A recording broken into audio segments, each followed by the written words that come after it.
அனைவருக்கும் வணக்கங்க. நந்தீஸ்வர அஸ்ட்ராலஜிலேருந்து பேசுகிறோம். கிரகங்களின் உச்ச வீடு, நீச்ச வீடு, மூலத்திரிகோண வீடு கேட்டிருந்தாங்க. அது டிகிரி வைஸ் தெரியலேன்னு நிறைய பேர் கேள்வி கேட்டிருந்தாங்க. அதனால் இந்த பாடம் பதிவிடுறேங்க. கிரகங்களின் உச்ச வீடுகள் அதிக 100% கிடைக்குங்க பலன். இப்போ ஒவ்வொரு வீட்டுக்கும் 30 டிகிரியாக போட்டோம்னா 12 வீட்டுக்கும் 12 3 360 டிகிரி வருங்க. இப்போ மேசத்துக்கு 30 டிகிரிங்க, ரிஷபத்துக்கு 30லேருந்து 60 டிகிரி குறிச்சிக்கணுங்க. மிதுனத்துக்கு 60லேருந்து 90 டிகிரியாக வருங்க.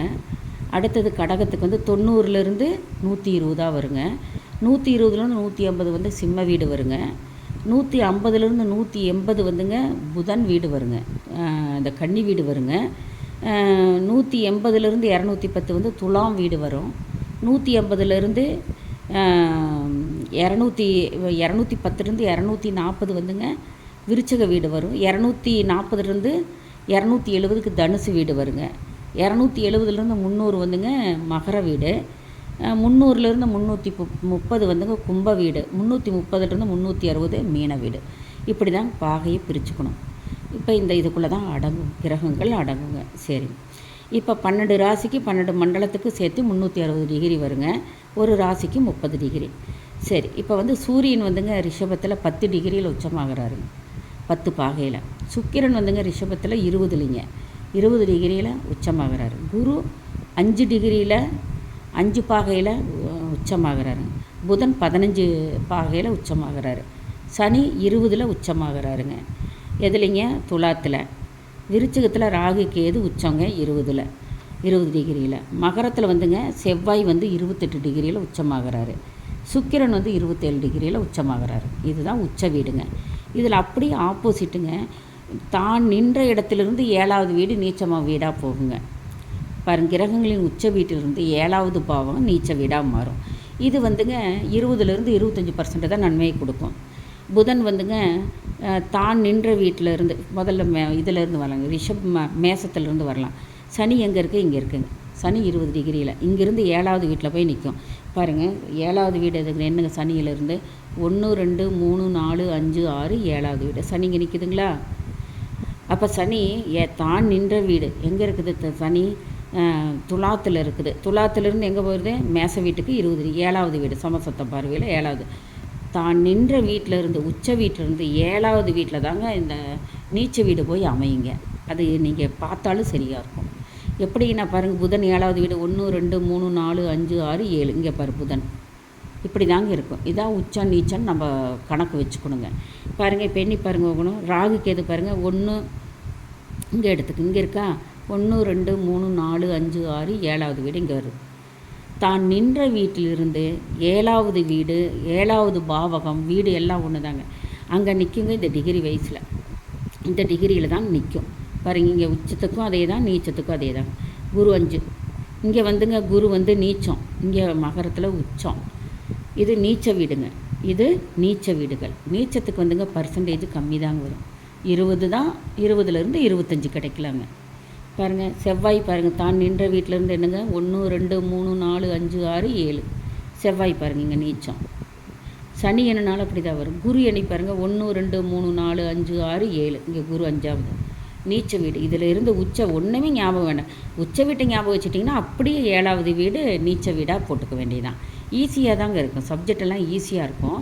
புரிஞ்சுக்கிறது கொஞ்சம் கேதர் பண்ணி புரிஞ்சுக்கிறத கொஞ்சம் ஆழப்பட புரிஞ்சுக்கணும். புரியுதுங்களா? இப்போ பாருங்கள், புதன் பாருங்கள் எங்கே இருக்குது? புதன் இங்கே இருக்குது. முதலே சொல்லிட்டேன், 1 2 3 4 5 6 7.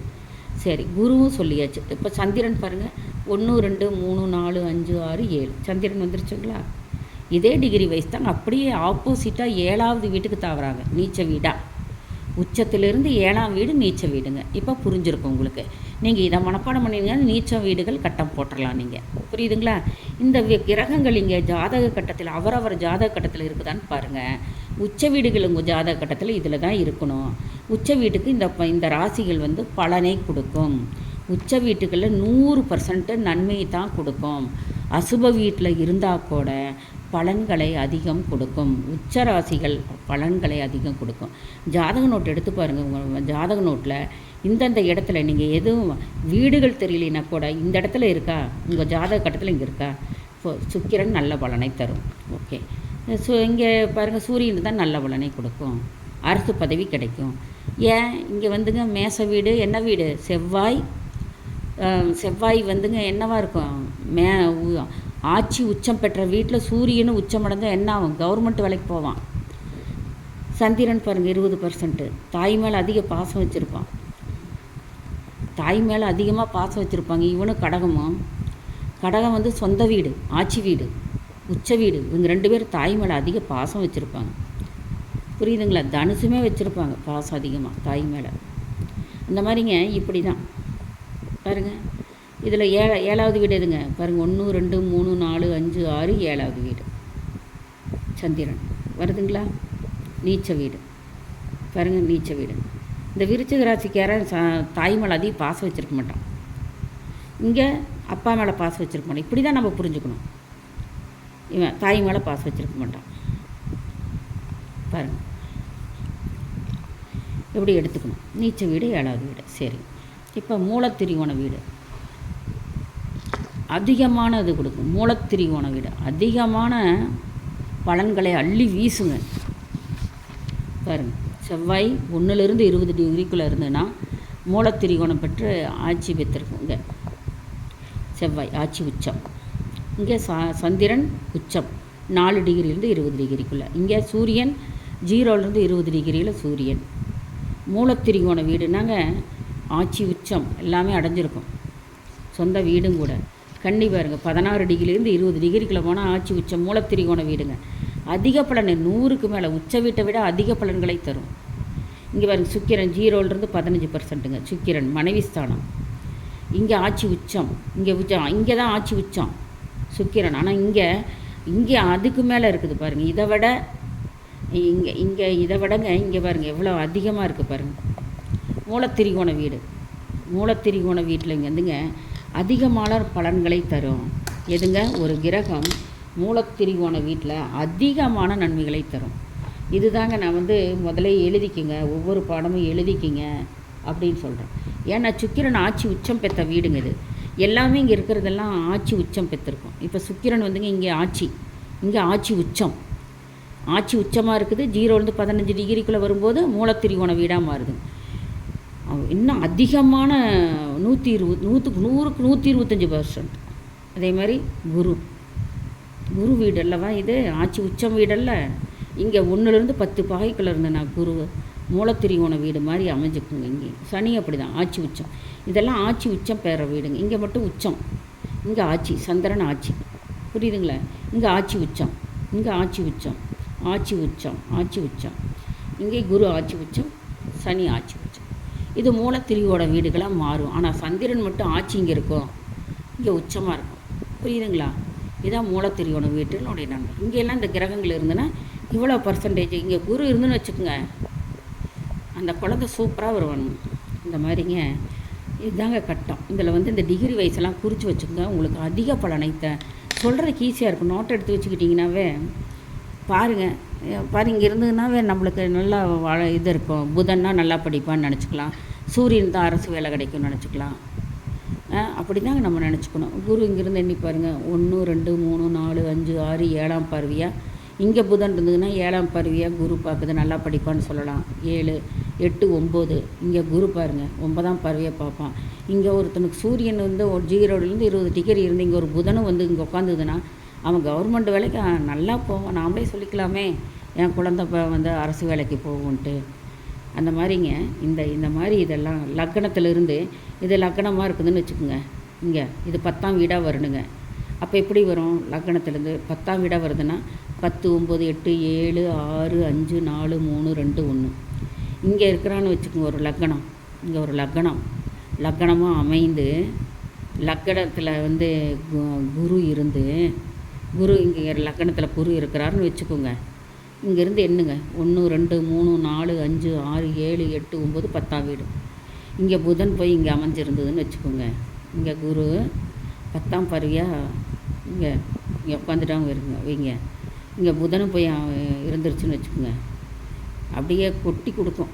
இப்படி 10ஆம் வீட்டில் சூரியன் திக்பலம் அடைகிறாரு. ஆட்சி வீடாக இருக்குது, ஆட்சி வீட்டில் உச்ச வீடாகவும் இருக்குது. திக்பலம் 10ஆம் வீடு திக்பலம் வேலை தொழில் ஸ்தான வீடு 10ஆம் வீடாக வரும். லக்னம் இங்கே இருந்ததுன்னா இங்கே வந்து 10ஆம் வீடு. இங்கே புதன் இருந்தால் நல்லா படிப்பான், கவர்மெண்ட் வேலைக்கு போவான், தலைமை பதவி ஐஏஎஸ் ஐபிஎஸ் அந்த மாதிரி வேலை, ஐஎஃப்எஸ் இந்த மாதிரி வேலைக்கு போவாங்க புதன் இங்கே இருந்துட்டா.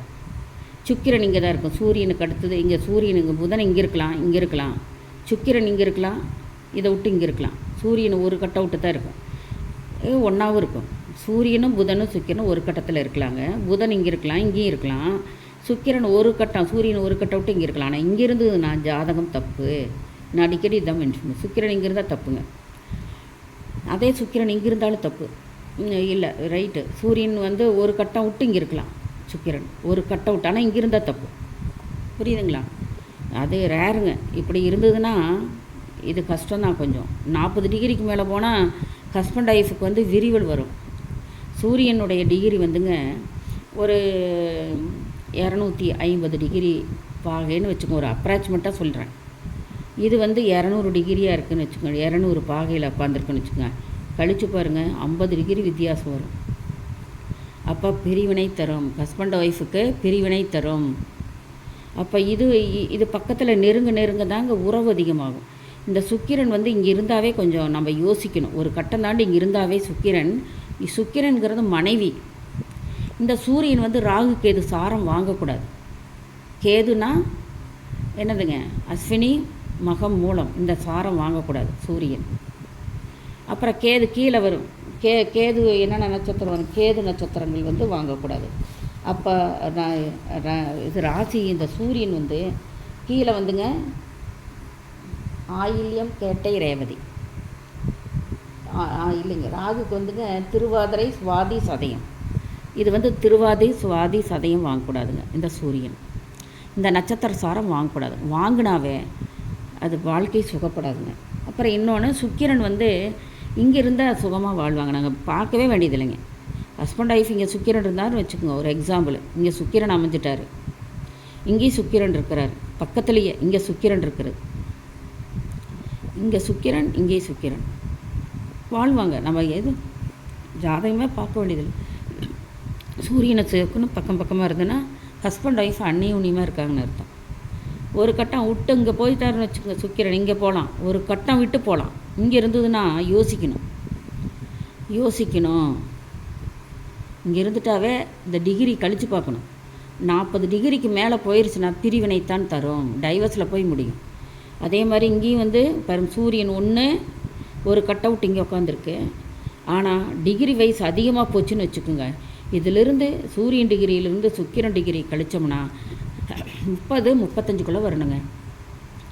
40 வந்து அண்டர்ஸ்டாண்டிங் இல்லை. நம்ம பார்த்தாவே ஜாதகத்தை பார்த்தா சொல்லுவோம், சூரியனது சுக்கிரன் எங்கே இருக்குது, ஒரு கட்டம் தாண்டி அது எத்தனை டிகிரியில் உட்காந்துருக்கு கழிக்கணும், சூரியன்லேருந்து கழிக்கணும். வித்தியாசம் 40 டிகிரி வந்துட்டாவே ரெண்டும் சேர்ந்து வாழாது, அந்யோன்யம் இருக்காது, பிரிவினை தரும், டைவர்ஸ் வாட்டுக்கு போவோம், அந்த மாதிரி வருங்க. இதுதாங்க வந்து உண்மையான இது. அதனால தான் நான் சொல்கிறது, இதெல்லாம் பார்த்துக்குங்க. நீங்களே ஜாதகம் பார்க்கலாம்.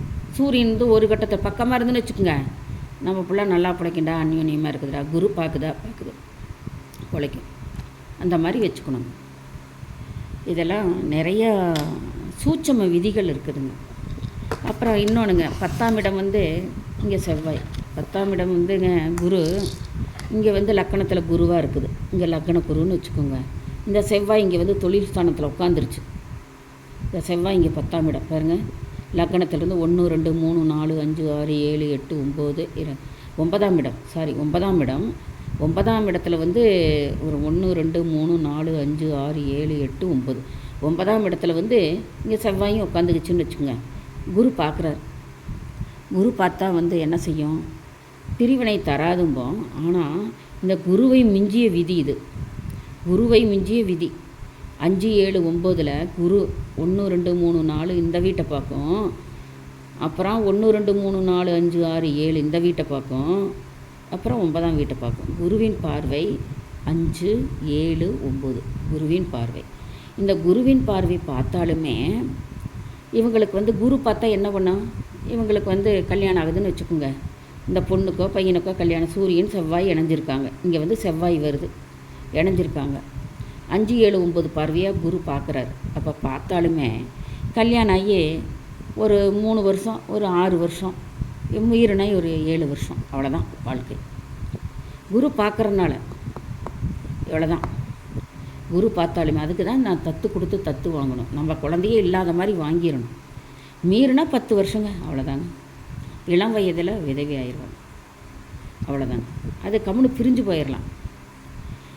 அதுக்கு வந்துங்க இப்படி சூரியன் செவ்வாய் இருந்து சண்டை பண்ணி பிரிஞ்சு போயிட்டா கூட இந்த ஆம்பளை பையன் சுகமாக இருப்பான், இல்லை இங்கே பெண் பிள்ளை சுகமாக இருக்கும். அதை பார்த்துக்கிட்டு பிரிஞ்சு போயிடணும். புரியுதுங்களா? கல்யாணம் பண்ணி வைக்கக்கூடாது. சரி, இப்போ வந்து இங்கே வந்து குரு லக்கணத்திலிருந்து 10ஆம் வீடு இங்கே இருக்குதுன்னு வச்சுக்கோங்க. புதன் இங்கே புதன் இருக்குதுங்க. சரி, ஆட்சி வீடு, ஆட்சி உச்சங்க. இந்த சூரியன் இங்கே வரார், தொழில் ஸ்தானத்துக்கு இங்கே வரார்.